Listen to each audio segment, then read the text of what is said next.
It's the place. It's 7-1-7-1. It's the place. Gotta learn to beat the system.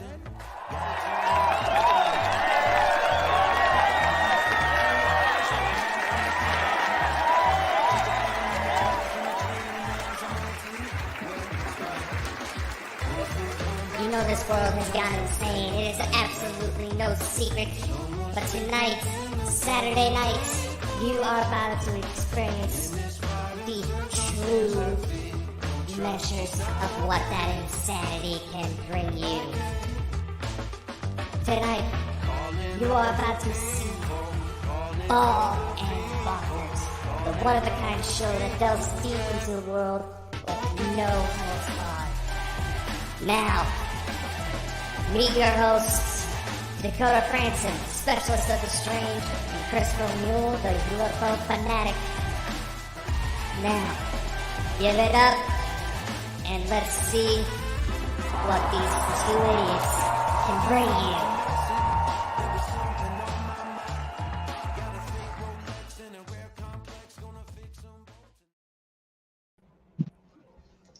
Welcome, guys, to another Saturday night. Yay! Yes, we have made it to Saturday. We have been looking forward to this episode.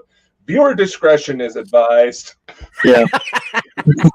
Listen, guys, we are joined tonight by a very special guest, none other than Mike the Naked Bigfoot. I had to give you the kind of grand opening there because you're just an awesome guy, and the knowledge that you have is amazing. So who's all in the chat tonight? There's Drew in already, so we'll let it fill up for a couple of minutes and then we'll start talking about anything you really want to talk about, Mike, you know.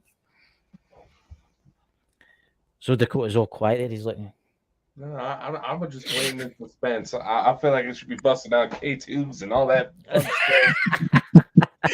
If you want, I can give a quick summary of who they're dealing with tonight. Yes, please, could you do that for us? Thank you, Brian. For the people that are joining tonight for the first time or are going to be watching later, which I hope you're watching it live because it's a lot more fun live. But it's even more fun later too. I am Mike Coleman, also known aka Mike the Naked Bigfoot. Some just called the Naked Bigfoot or the Naked Mike. My life has I was born and raised in the Appalachian Mountains that run between West Virginia, and Tennessee. When I left the mountains, I went on a spiritual discovery to discover myself. As I traveled, I discovered many strange and unusual things, both in the paranormal, supernatural, and in the cryptid worlds. Aside from all the things that I learned on the mountainside with my mountain witch family, my great grandmother and my grandmother. But as my life progressed and I started learning more and seeing more strange things and knowing that the world was a lot stranger and scarier than I thought it was once I started traveling. I found my religion found me, and I found my religion. I became long story short, I became one of the few white voodoo priests here in the United States, also known as a Hungan. I am a practicing voodoo priest. I do have what you would call, I call them the faithful, but we do have parishioners, which if it makes better sense to everybody. And we do practice every week. We do hold mass, our version of mass every week. And I hold small ceremonies on a daily basis and at all the high holidays as well. Do you know, I never knew that, Mike, that you actually did that every week. You're learning something new every day. Yeah, you're learning something every day. I mean, the knowledge you have, Mike, is absolutely amazing. The guys, please go and check out his channel, Mike the Naked Bigfoot. You need to, because he does lives every now and again, and the lives are awesome. Oh yeah, right? He's got one coming up actually, which I think it will be a really, really good night. But Mike, can you tell us about some of the creatures you have discovered in your path throughout the spiritual domain? Oh my gosh. I can start when I was a kid in the mountains. And I'll tell everybody too why I'm called the Naked Bigfoot too, as I tell you everybody about this. But living in the mountains, there are many things that exist and live in the mountains that don't exist in anywhere else in the natural or unnatural worlds. That my family and my grandmother, my great grandmother especially, would always warn the kids against going into the woods at night. We had our version of the hide behind, which is it's a predatory cryptid. Yeah. We also had our version of trying to think of what my grandmother called that thing. A doppy. It's a dio. She said doppy. You have to remember these names are names that are mountain names. They probably have a more professional taxonomy, but I always know them by what my family called them. And when, like, say, if you watch the one about the Leshy, we had a version of the Leshy known as the Rook, RUK, that I thought was a lot more dangerous than what the European Leshy was. But if you want to watch that video, you can go to my site and watch that video. Link in the It was description. a lot of fun. It was a lot of fun. I enjoyed talking about that. We had hoop snakes, which if no one knows what a hoop snake is, some of these things I never encountered. Some of them I did encounter. We had our version of the wild man of the woods, the man who walked behind the rocks. Our version of the mountain man, which was Bigfoot at the time. That my family, of course, talked about, and I've had the misfortune of dealing with most of my life. Yeah. But once I left out of the mountains, there were a number of elemental spirits I encountered in the spiritual sense. I encountered things of the swamps throughout Louisiana and Mississippi. In Mississippi especially, there was a thing that is talked about in Thibodaux, Mississippi, called the Crow Man. And I actually saw the Crow Man. And that's going to be an upcoming show, hopefully soon, where I talk about the Crow Man of Thibodaux, Mississippi. Crow Man started off. They talk about it in very hushed tones, but Crow Man is probably one of the scariest things I ever encountered. I encountered a spiritual being known as the Skinner Man. Oh, yeah. That was a bloody bastard. I've seen everything and dealt with everything, God, far and wide. I was able to experience the Deer Woman for the first time. I kept hearing about Deer Woman for the longest time. Deer Woman is apparently incredibly dangerous, but the time that I was able to experience her, it wasn't horribly dangerous. God, dudes. You've done so much. I can pull this up all night long. Well, we've got all night. I know. For 2 hours, so you can share it out to all the other spots. So. No, honestly, Mike, you have done so much. I mean, there was one of the tales that you did when you first started your YouTube channel, and it was a 3-parter, and it was about, was it look at this creature that was in a house? Can you tell us a bit about that? Tale the Goblin House. That one is something else. Quick story. There are things that do exist that people talked about in legend and fairy tales that existed in most European countries and small villages.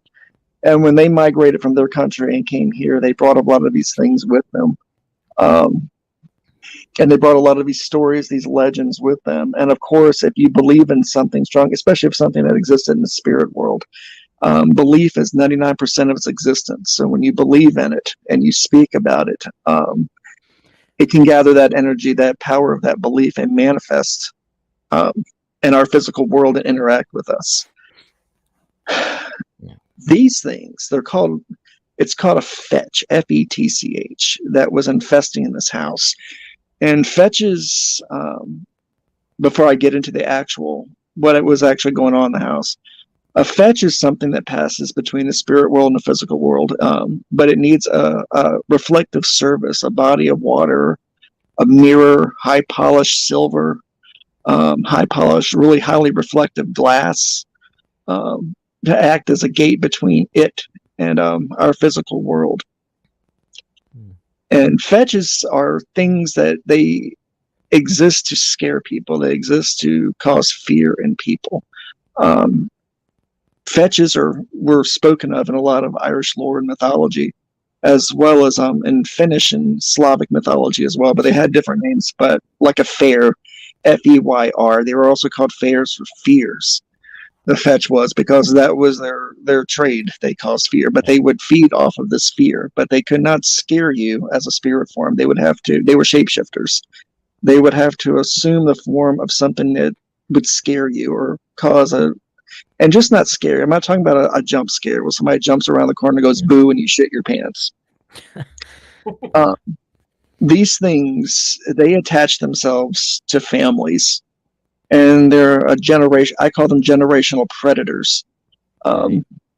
They, unless they're dealt with, every generation will inherit the same fetch, and they exist to inspire fear and feed off of that fear.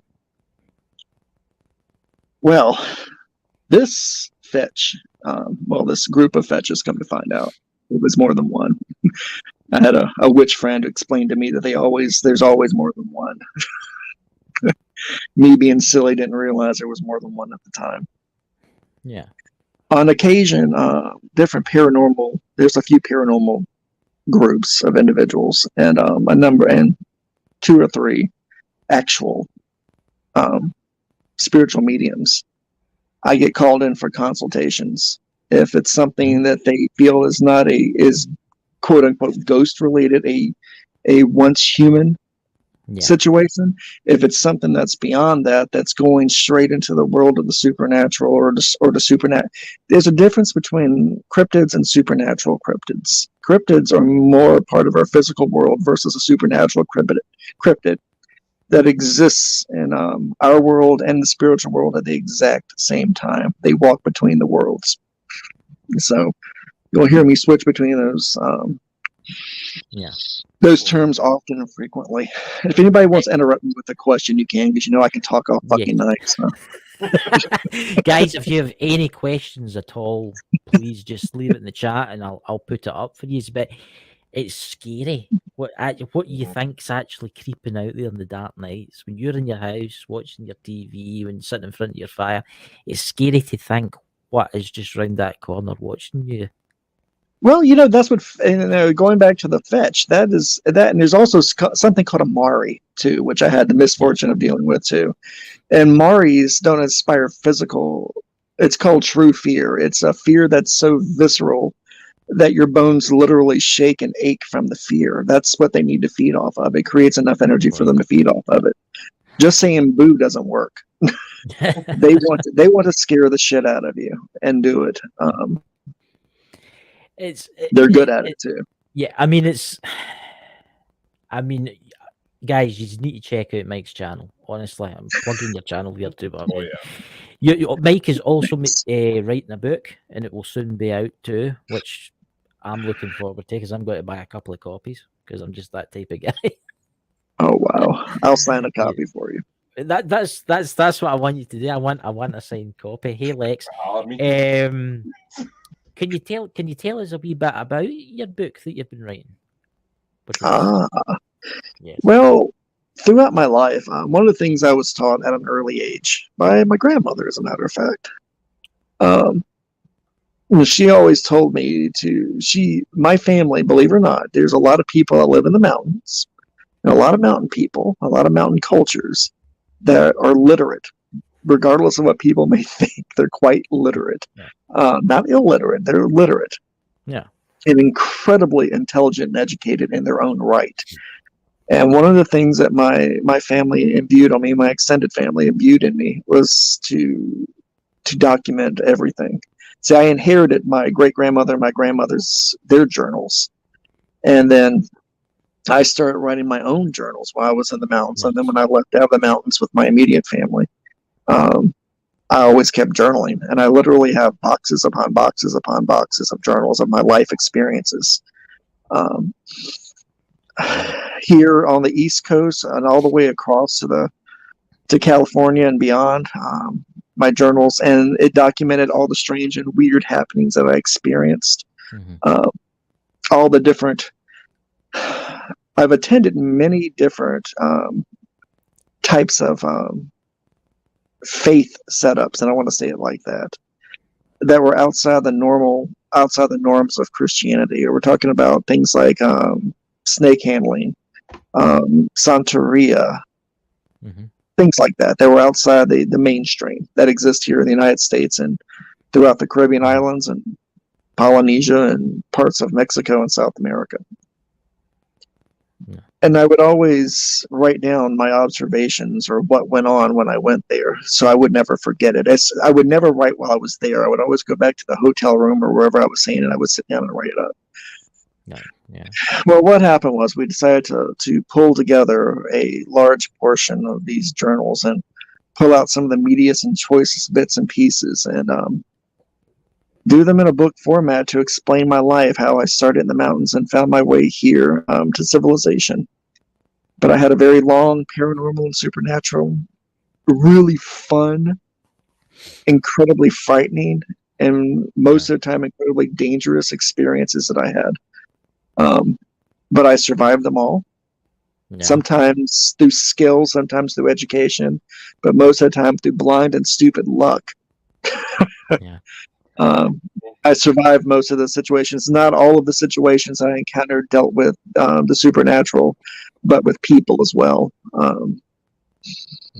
I was able to talk to 2 serial killers during my time. Really? No, I should say they weren't serial killers. They were mass killers. They were. I have to get that right. One of them was the Georgia werewolf, and then that poor guy, he got convicted of it. But I still believe to this day that he was neither a werewolf nor he killed these kids. I really don't believe that whatsoever. And the other one was this asshole was out in Colorado. He killed about 8 hikers out there. Wow. And he kept their index fingers. He would cut their index fingers off, and he kept them. And then when the meat rotted away, he would put them on a necklace that he did, and he wore them underneath his shirts all the time. His bones. He was an interesting character to talk. He was truly evil. There was something just not quite right about him. Clearly. Besides, Yeah, I mean, what was he called? The index killer, out of curiosity. I've got to go back and look up his name. He was an asshole. I had a name for him too, but I forget what it was. I always remember the Werewolf of Georgia because at the time I was studying. I was looking for leads to the Rougarou legends of the Deep South, and it led me to finding the Georgia werewolf killer. So Wow. he was such a kid. He was a kid himself. How did you get to meet these people? How did that come about? You have to remember the times that this happened. The rules with the Georgia werewolf killer. It was really, really easy because the family members, I got to meet some of the family and I did some videos of that meeting, and it led to the tales of the Skinner Man. It became more supernatural and much more terrifying than any werewolf you'd ever want to meet. That whole situation did. But it was it happened in a small town. Right. It was not a racially diverse town. I'll put that politely and as delicately as possible. It was not a racially diverse town. And when they found out that I was not one of the ass-sucking reporters and I was actually curious about what was going on, the police wanted to know what I learned too, as I was out talking with the community and working around. And in exchange, they would actually let me sit down because he could still have visitors come to his cell. And they let me put my name on his visitor list to go in and talk to him. And I'll tell you what, I left numerous times from talking with him, and I was in tears after leaving him because I knew that they were going to kill him. That he was going to go up the road. He was going to get railroaded. Well, not even railroaded. He was going to go down for those murders, and he did. Yeah. They put him in Old Sparky, and it was bad. It was bad. executed him in Athens, Georgia. That was at the time one of the multiple locations you could go to get executed in. So That is just, I don't know what to say there. I mean, that's just crazy. I'm going to let my co-host Dakota ask you some questions because I've been talking all night. It just seems like whenever we get together, there's some sparks up. Anyway, earlier you happened to mention where there's a lot of things that require belief in it and having to speak about it in order for it to basically be able to materialize into this world. Have you ever come across a situation where essentially a fictional character came to life through those means? the closest thing I can think of with that's when I was looking up the and visiting the, which you probably, everybody's going to hear of these.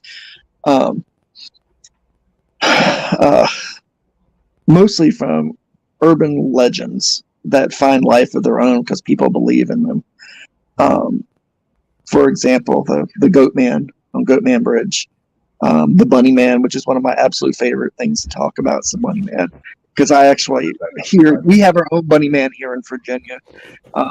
That I swear I heard him whistling in the woods when we were out trying to find where he was. That these things, the Bunny Man existed because we had spent we had literally collected 45 stories in one afternoon about the Bunny Man from different people, and everybody believed in the Bunny Man. They all had a different story, but it all was about the same character. And so when we went out to investigate the Bunny Man, who, by the way, was an axe murderer who would kill people with his axe, and there's a Bunny Man usually in every state out here in the Union. But it is the power of belief, and the Tibetans have the Tibetan thought form, which is the tulpa, that if enough people believe in something strong enough, it'll gain life from it and gain a life of its own, and be able to exist as long as there's belief in it. It's called the Candyman syndrome. Yeah. Remember the original Candyman movie, not that god awful remake, when the Candyman said, and I love Clive Barker, he's an amazing writer. But one of the lines that Tony Todd delivered, which is stuck with me because I've never heard something more true and more accurate in my life being told in a horror movie. He told, I can't think of her name when I want to talk, Helen. He looked at Helen and he says, "You doubted me, so I felt obliged to come."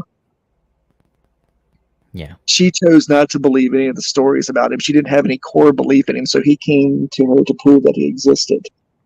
And he gained power from that, from her belief in him. And he gained power over her because of her belief in him, which eventually led to her death. Yeah. It's quite interesting. On you go, sorry? No, I was just asking because I have a very similar situation. Thankfully, so far, it's something that seems to come out whenever there's a warning about a dangerous entity that's got its eyes on me, but I was just curious on your thoughts about situations like that. Well, the only way to make something like that go away is to literally, and it's almost impossible. You can remove your belief in it as much as you can, but there's always going to be some primitive, primal part of your brain, that animal part, that primitive, that reptilian part of your brain, that's always going to have fear of whatever that story was. It's still going to have that primal bit of fear. And then that's all they need, is that primal bit of fear to be able to, it's a little tiny flame, which they'll fan and make it larger. So you'll never get rid of them that way. And I suppose the more you can weaken them, but you'll never get rid of them. Yeah. I suppose the more people that have heard about this entity, even if Dakota stopped believing in them, there's other people now that believe in this entity. Yeah. Yeah. It's the Candyman effect. He only existed because people told stories about him. It's the same thing in the supernatural and paranormal worlds. There are these formless entities that exist in the spirit world who can't gain form until you believe in them. And you may not believe in them in particular. You may believe, You may believe in a six-eyed hamster that breathes fire that'll kill you in your sleep. Well, you're you're opening a small window up for this formless spiritual entity to assume the form of a six-eyed hamster that breathes fire that's going to kill you in your sleep, because you believe in something like that strong enough that this thing's going to come and go, hey, I can interact with the real world now. Let me become the six-eyed hamster. He believes in it. He's given it enough energy for me to assume the form of it. And thus he becomes, the six-eyed hamster that people will talk about for generations. It's just terrifying. Because you think about all the people out there that dream up. You think about, right, let's take for instance, the comic world, right? People will take a comic, right? And if they believe, like, say, Man of Steel, Superman really exists, right? In theory, if you believe that, eventually something could come out of that. Well, you know what, Chris? You have to remember too. There are two levels of belief. There's a surface level of belief, like everybody wants to believe. How I'm phrasing this, wants to believe in superheroes. They want to believe in heroes. They want to believe in the X-Men and mutants and special abilities. But that surface belief alone is not gonna be enough to cause anything. Yeah. And then you've got a belief that vibrates on its own vibrational level spiritually, that's deep within us. And when we tap that spiritual belief within us on that vibration, on that spiritual belief, that's something else. That's something very primal, very primitive. That's the essence of. Think of the Australian Aborigines, where they say that everything came from the dream time, and the dream time is still all around us, and things are still being made every day from the dream time because they want it. They believe in it enough. Something will step out of the dream time and assume that belief. Yeah, that's what that is. That's what that is. It's fascinating. It's absolutely fascinating, isn't it, Dakota? It's just, oh my God, where do you store all this knowledge, mate? What do you think causes hair loss? Well, one of the things that as a Hungan, as a voodoo priest, that we do is that we make a pact with the Loa and the upper Loa and the deified Loa, which are the spiritual ancestors, and if you want to call them the gods, they are the gods, but we don't consider them gods. We consider them the spiritual upper ancestors and the greater ancestors. Is that when you make a deal with them that they share your life and your physical reality, they in return will give you. You make a deal with them, and they'll return and give you whatever you ask for, whatever they agree to. And what I asked for was knowledge. And so I may not know the answer to something right away, but the Loa provide enough intuition to me to be able to help me find the answers very quickly.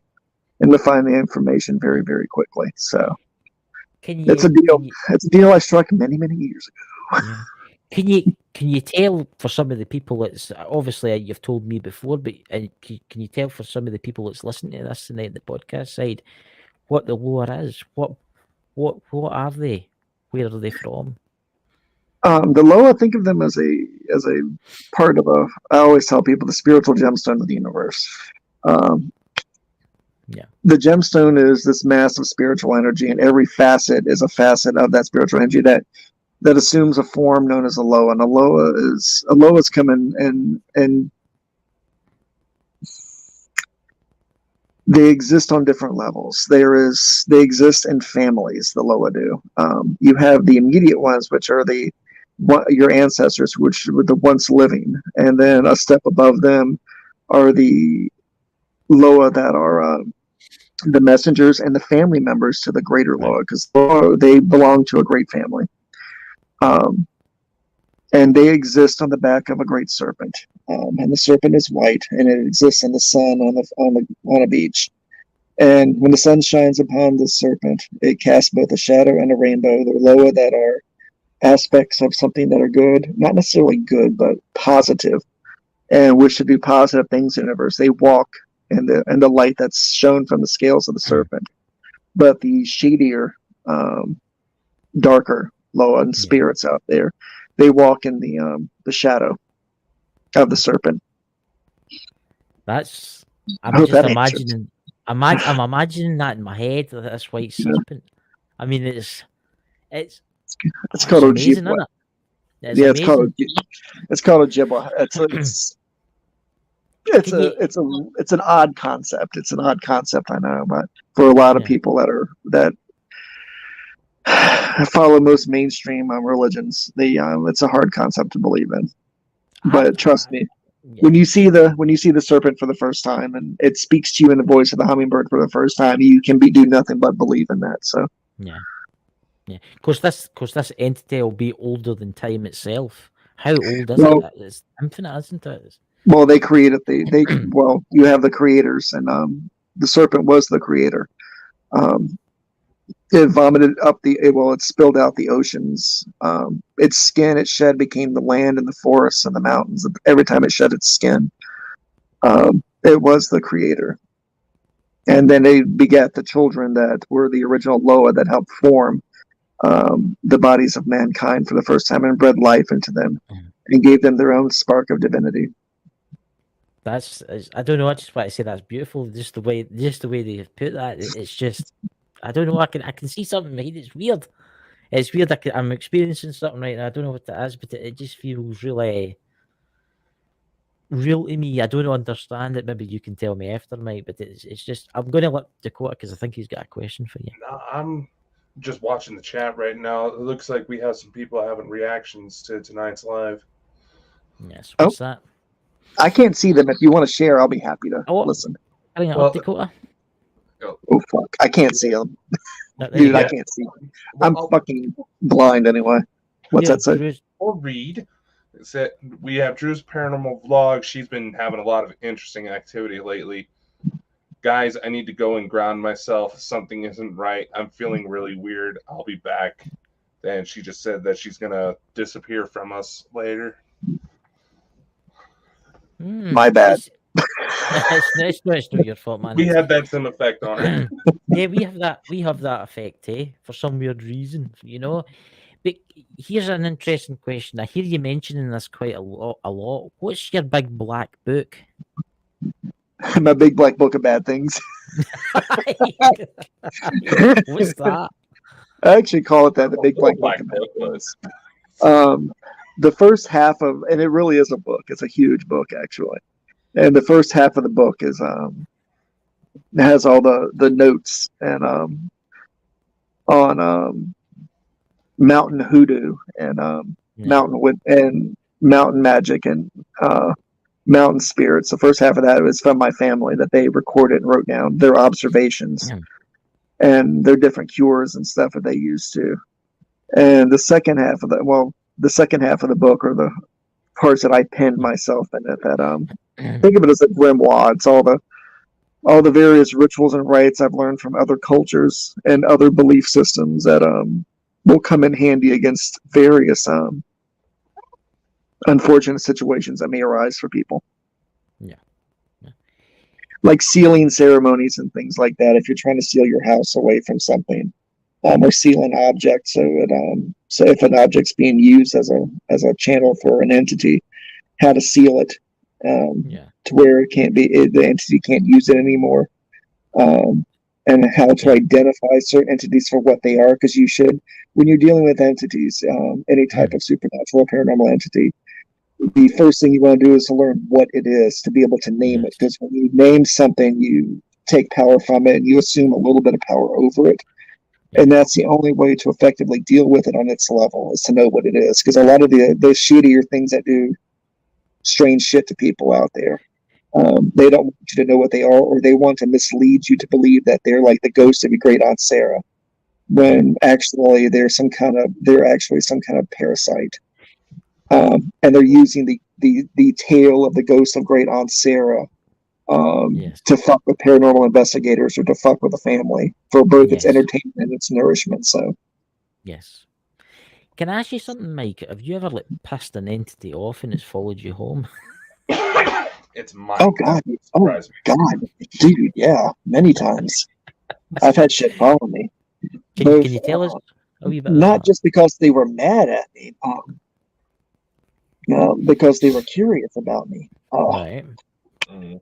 We have here in the United States, and it's mostly we have our version of something called a will-o-wisp, which is something that Right. exists mainly in European folklore and mythology, but we have versions of it here, like we have the Brown Mountain Lights, which are a type of American will-o-wisp.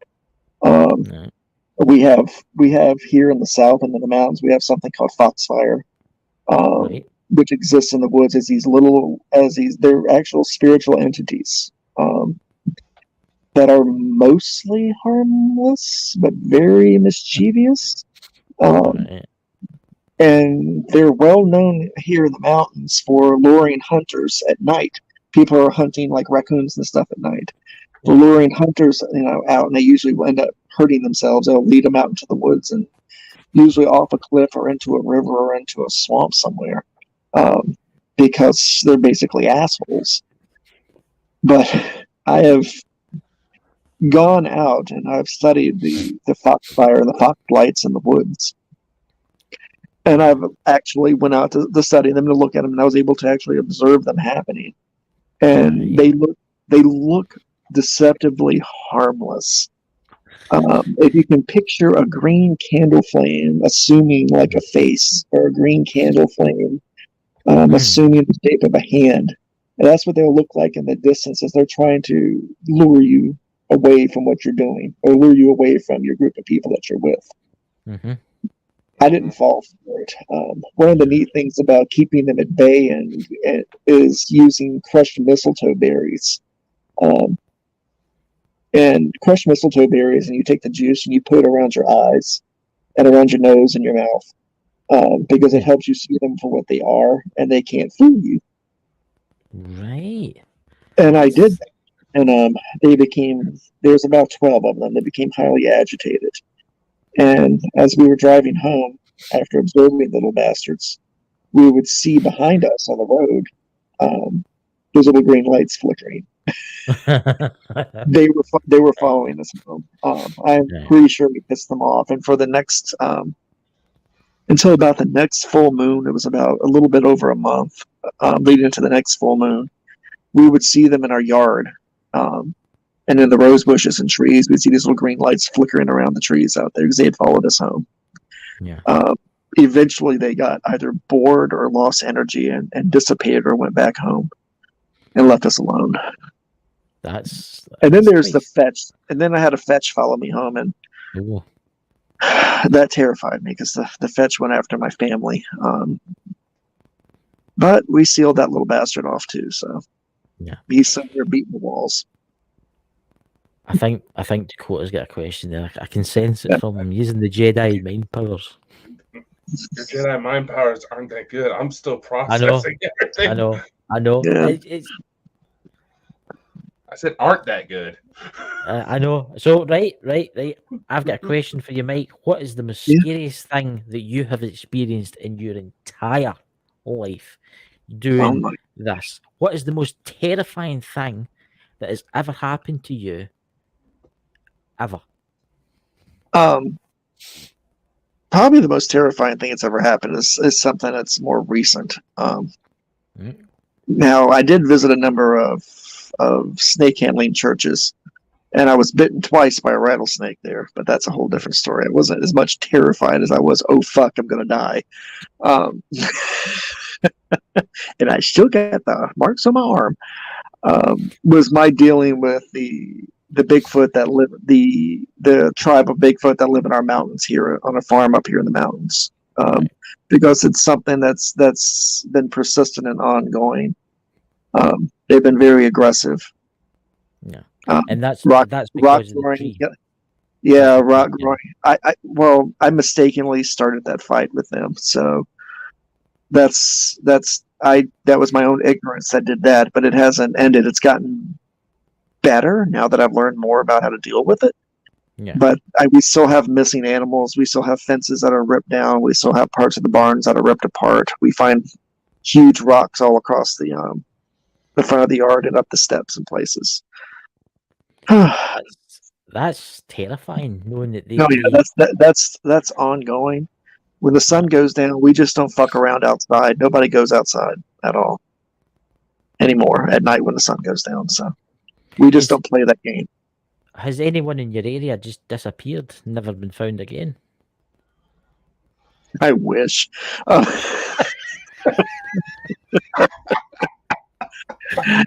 I've actually heard Donald Jenkins is my closest neighbor, and he's a dairy farmer.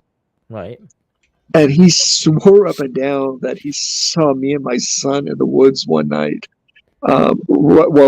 running out of one of his dairy barns in the woods and running back into the forest and heading back towards our house, heading back towards the mountain. Oh, because he's on the other side of the mountains, heading back to the mountains and come back over to our side of the mountains. And he swore that he saw us, that it was us. He said it was something, but it was lure them. Well, it was probably those hairy bastards. They were in there doing something, and he assumed it was us because I don't have the best of relationships with him. But have you ever tried to broker peace with the Bigfoot or whatever they are? Yes. What have you? Yeah. Yeah, I have broker peace with them. How do you broker peace with something like that? I went on several spirit walks, leaving my body and try to enter the spirit world to talk to them. I've left many gifts. I've gone to the edge of the borders of the land, the border between my land and their land, which, by the way, it's all my land, but they happen to take ownership of the land across the creek. Yeah. I've gone there and spoken out into the woods, and I knew something was out there listening to me. You can feel it when the woods go quiet, and the mountains never go quiet, but the mountains go quiet. You could hear them, and they were out there listening. I've taken gifts from our orchard out to them, apples and peaches and fresh fruits off all the stuff that we grow here on the farm. I'll go out there and I'll leave it for them on the stones that are across the creek. And the stuff literally disappears in a matter of hours. As soon as we turn our back and come back out of the woods, we'll go back and it's all gone, including the basket and the plates or whatever we sat on. It's all gone. And we never see the things that we put out there with them ever again. I've left them beeswax candles, honeycombs, all kinds of stuff, and never to be seen or heard from again when it's out there. It makes you wonder where they're actually staying. Do you think they've got? What do you actually think? Where do they stay? That's what I'm trying to get at. Well, we do. Well, we have a cave system throughout. Right. This part of the Appalachia, there's a very extensive cave system. And some of the caves, from what I understand from talking to family, and from reading stories from my family, some of those caves will start on our side and can extend, and the caves will actually extend all the way over to the Smoky Mountains in Tennessee. They're long, extensive caverns that go that far there. They're underground creeks and rivers, and I'm assuming probably even lakes underneath those mountains as well. Because there's lots of stories of the moonshiners and of criminals too that would take shelter in these cave systems. They would talk about how far back they went, and sometimes they would tell the stories of the things that they found that lived there too. Oh. It makes you wonder if that's how they get about. They use the tunnel systems to. Oh, dude, it's a labyrinth of caves up there. I can spot one going across the creek with my binoculars easy on one of the cliff faces back there. You ever been in one of them? Fuck no, I've gotten really close to it. And that was many years ago, but I haven't been back ever since. That's fascinating though, because it makes you wonder what could be in there. Yes, there could be something that's wanting to eat you. Dude, I do not want to take a rock to the I don't want to take a rock to the head and end up being somebody's turkey at Thanksgiving in a cave somewhere. That's not gonna happen. Oh damn! The see, this is a question I've got. See, Bigfoot, is Bigfoot a vegetarian or do they eat animals? What are they? They have the same. Well, they have the same taste as humans. They're omnivores, but they have a tendency to eat more meat than vegetables. Okay, right. So I know if I'm ever in that area, then I outrun Dakota. I'll be fine. We eat more protein than vegetables, and I'm just assuming they do too, considering what I've seen disappear on my property versus what the stories I've heard when I've traveled across the United States about what is taken off of people's land. The animals, when some of them have a fondness for eating people's dogs.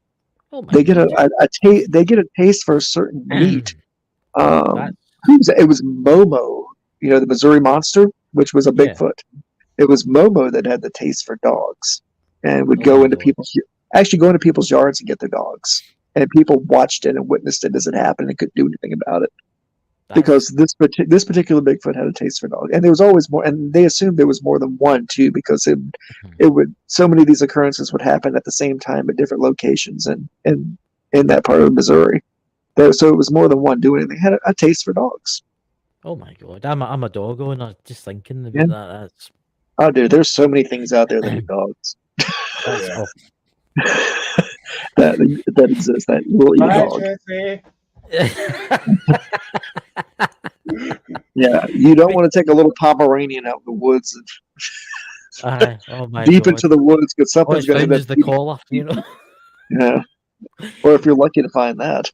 Here's a subject I'm going to bring up, and me and Dakota's right into this. I mean, UFOs. What's your opinion on UFOs, Mike? Have you ever witnessed any UFOs? I've never seen one, although I think I saw something that came out of a UFO one time. But I was really, dude, I was really high, so I wasn't sure if I was. If, I'm being honest. I was in Kentucky when it happened. All kinds of weird shit happens in Kentucky. Trust me, as far as UFO activity. The people that were with me, they swore they saw something land out in one of the fields out there, and then I saw something in the tall grass out there, and it was nothing but a bunch of little, and I'm seeing it now. It was a bunch of little red eyes. They were about 3 feet tall out in the grass, and they were all looking at me. I still don't know to this day what the fuck that was, or if I just mixed my LSD wrong, because it really. They were probably flying their ship over and seen you rolling about the grassy field and thought, I wonder what he's on. I wonder if we get any left. Dude. If I were to ever see, I want to see a UFO. I want to experience an alien. I mean, I have the William, and if there are any kids in the room, you're going to want to cover their ears right now. If I'm about to say, dude, I have the William Shatner belief. I mean, focus on aliens. I wish to explore brave new worlds and fuck them. I mean. You have to. I mean, I just am fascinated by alien sex practices. I'm just going to put that out there. Well, you never know. I'm not saying this just to get a reaction. I really, really am fascinated about alien sex practices. I mean, I've seen all kinds of ritualistic sex practices in different cultures and religions here in the world. I'm just wondering how other aliens do it. Well, if we ever come across aliens, Mike, we're going to give them your address and say, listen, you need to go and visit this guy.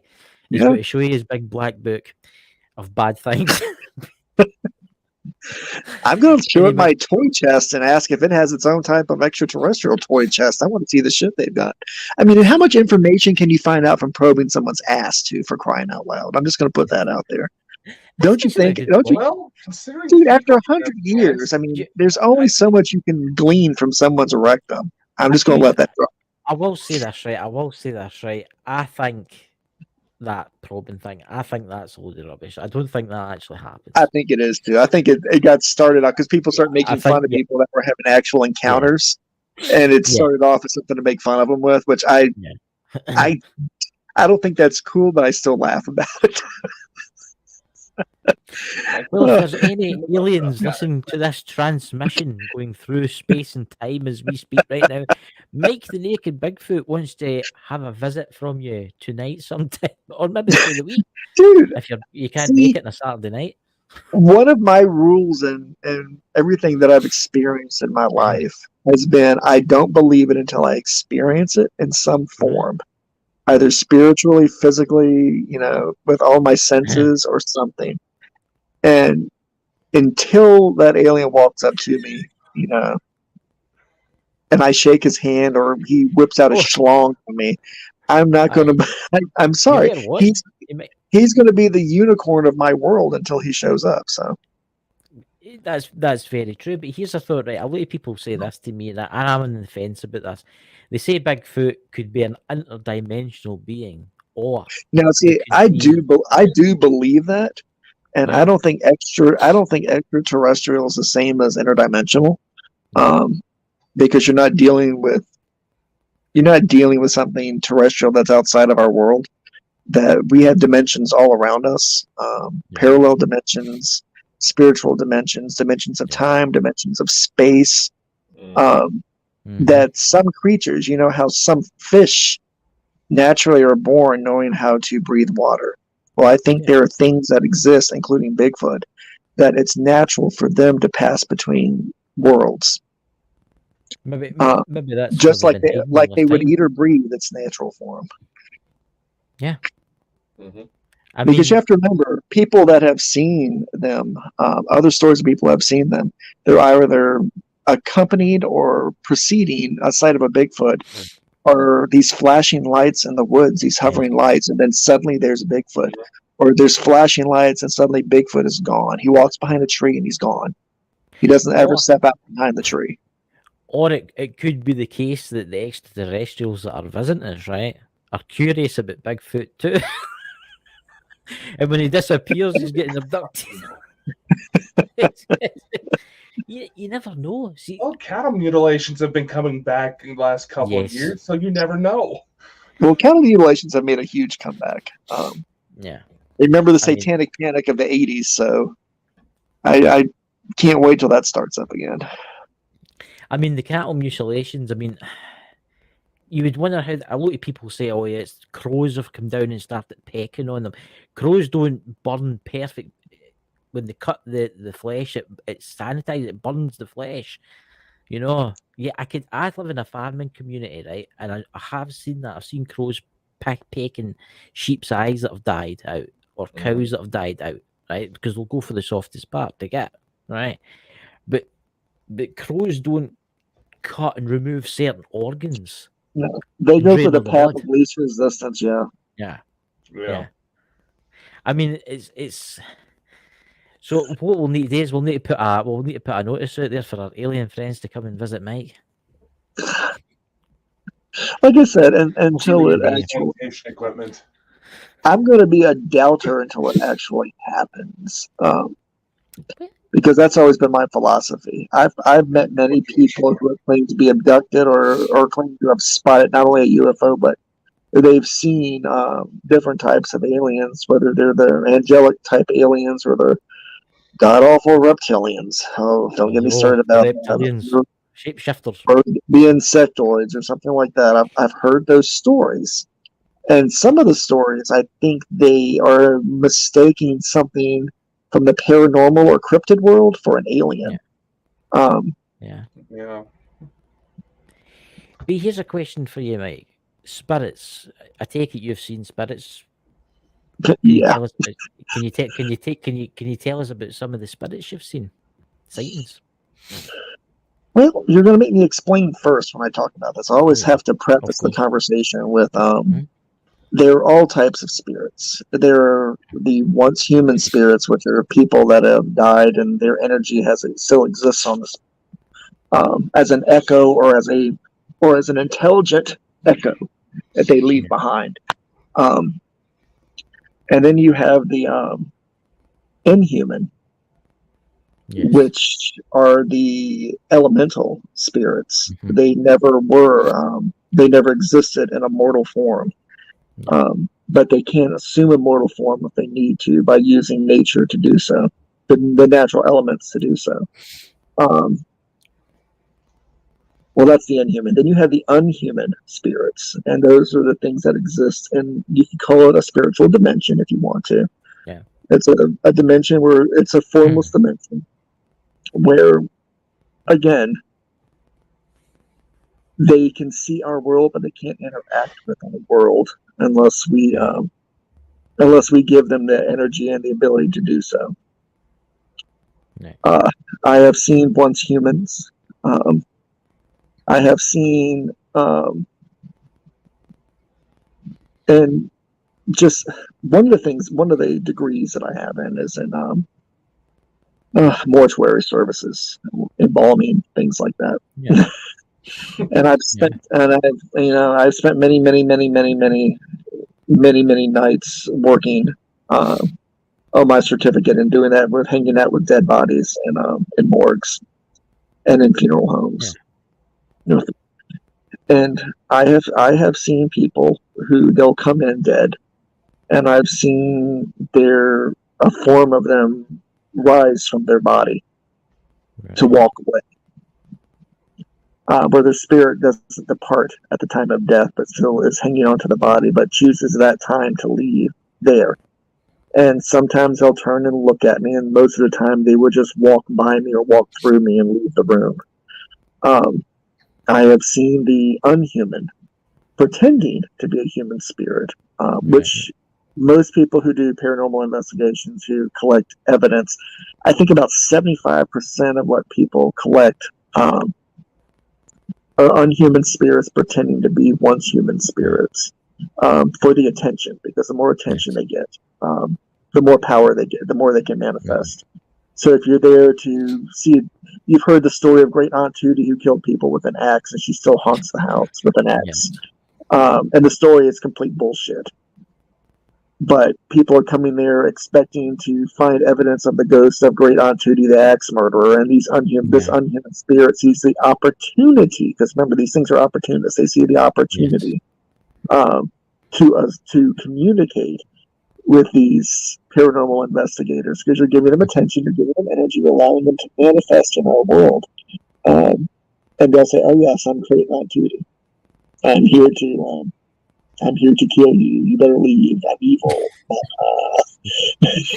And they enjoy that interaction. They're interacting with the physical world, with the physical plane, and they enjoy that interaction.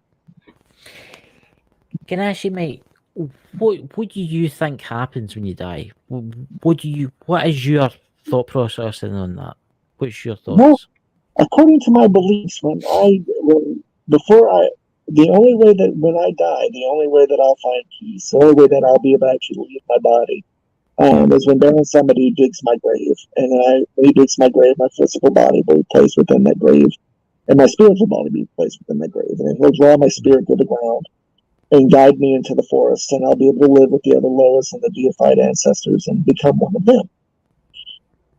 It really depends on what you believe.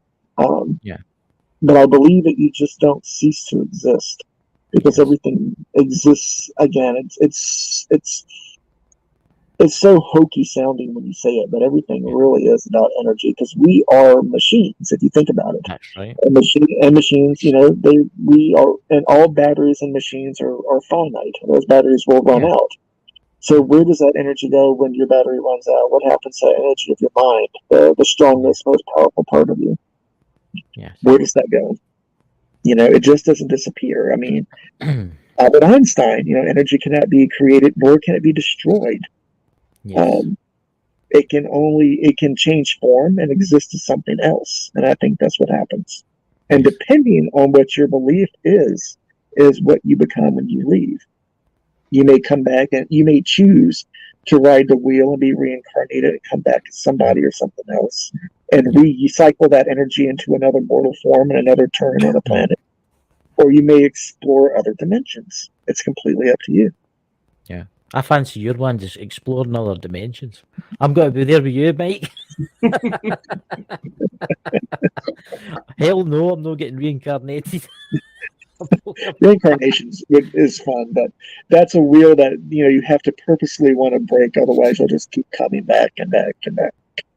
Oh God, no, I don't think I want to come back here. Well, that's what Buddhism always got me, because it seems rather tedious that after like the 99th incarnation, you should have learned your shit by now, so and moved on. I used to be quite a religious person, right? I used to believe in Jesus and all that kind of stuff. But no, I believe there's an afterlife. I believe you go somewhere. That's my belief, right? And it's each to their own, isn't it? Mm-hmm. Jesus was a desert elemental spirit that people worshipped. Yeah. There, I just said that out loud. I know. It's fine. Let the pissed offness begin. Yes, and if you want to find the person, and Mike the Naked Bigfoot is the man you want to look for. His Twitter and his YouTube are in the description of this episode. Yes. You can find them any time of any day.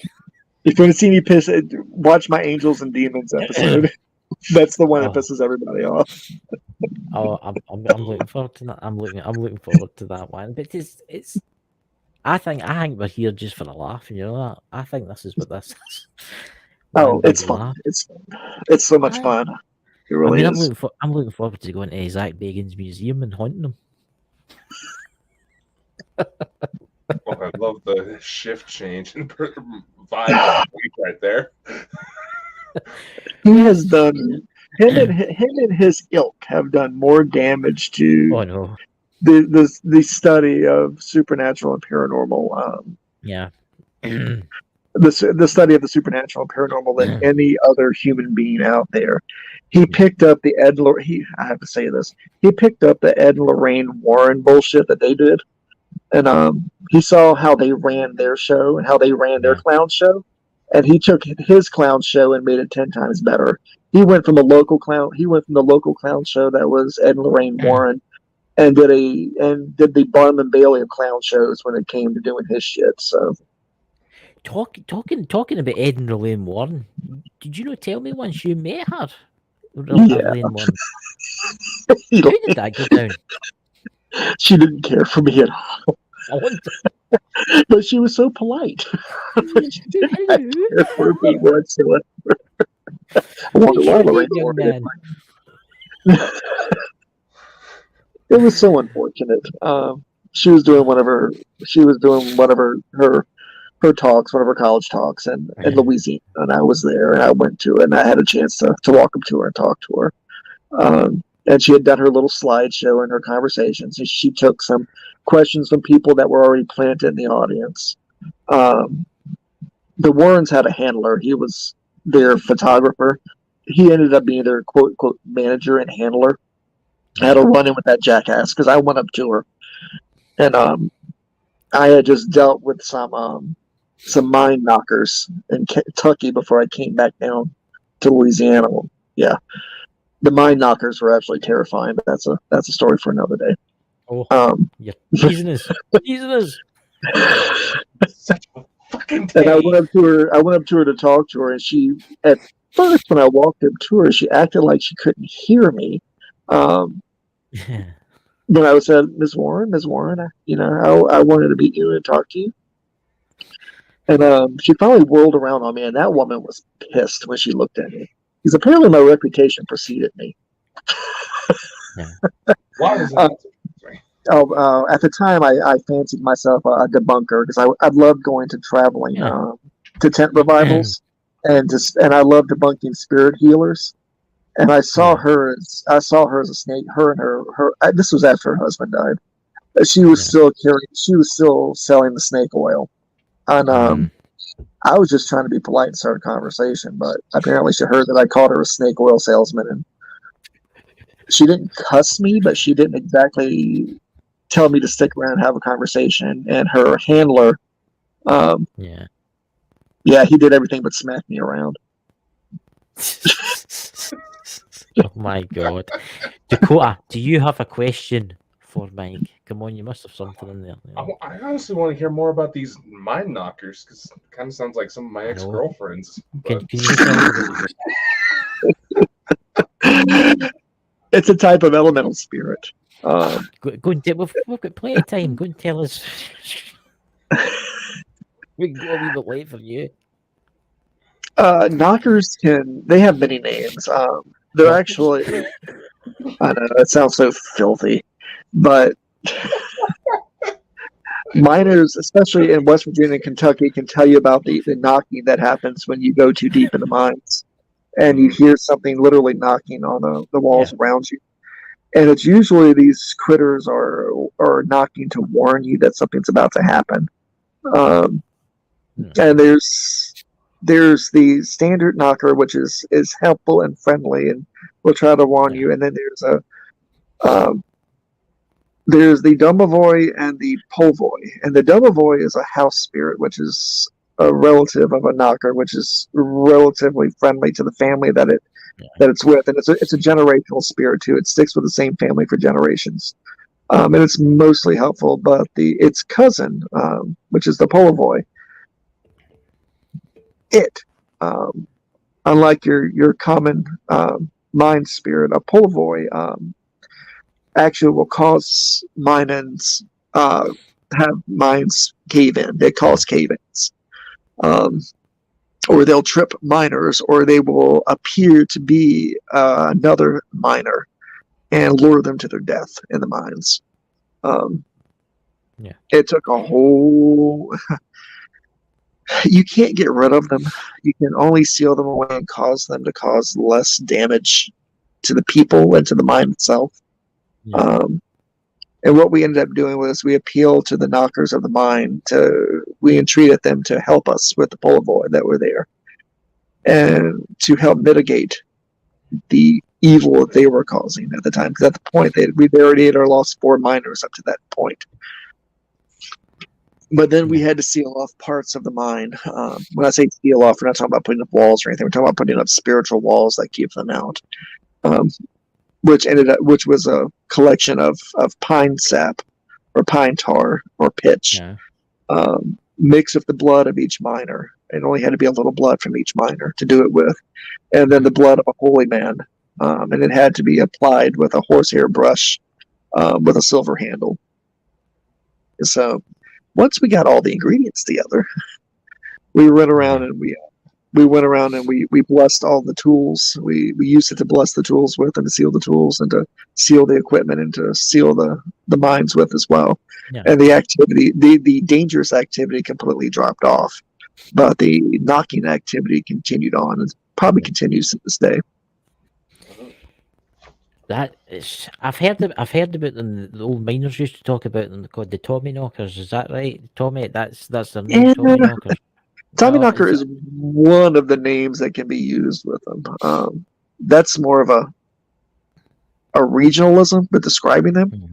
That it gained more popularity, especially in literature and in media, that Tommy Knocker did, and became more of a nursery rhyme than it would be as a descriptive term for these spirits. So, but yeah, it's been used. It's been an interchangeable word to describe all of both the helpful and the unhelpful ones. So, well, I'm going to ask you one more question. I was thinking about this today, and it's something I've never asked them. I thought, I'm going to ask Mike. Have you ever witnessed, Mike, 2 entities, like say 2 spirits or 2 elementals, pissed off with each other, fighting with each other? No. No? I can't say that I have. I've seen them react to they mostly not react to each other, but they've worked together to react towards something that somebody has done to them, or to the land, or to something around them that they held precious. Right. So it's so they obviously know each other's there, but they just respect each other basically because they know each other's power. Yeah. You have to remember with an elemental, you're dealing with the cycles of the earth, and you're dealing with the balance of the earth and the balance of energies. The only time they become aware of us is when something disturbs that balance. And they become aware of us, and they can either correct the balance, or they can work to correct the balance. Or work to reestablish the connections of energy that were flowing to them that have been severed or been disrupted by something that a man or a person has done. So, right. I just can't wait till your book comes out. I want it out now.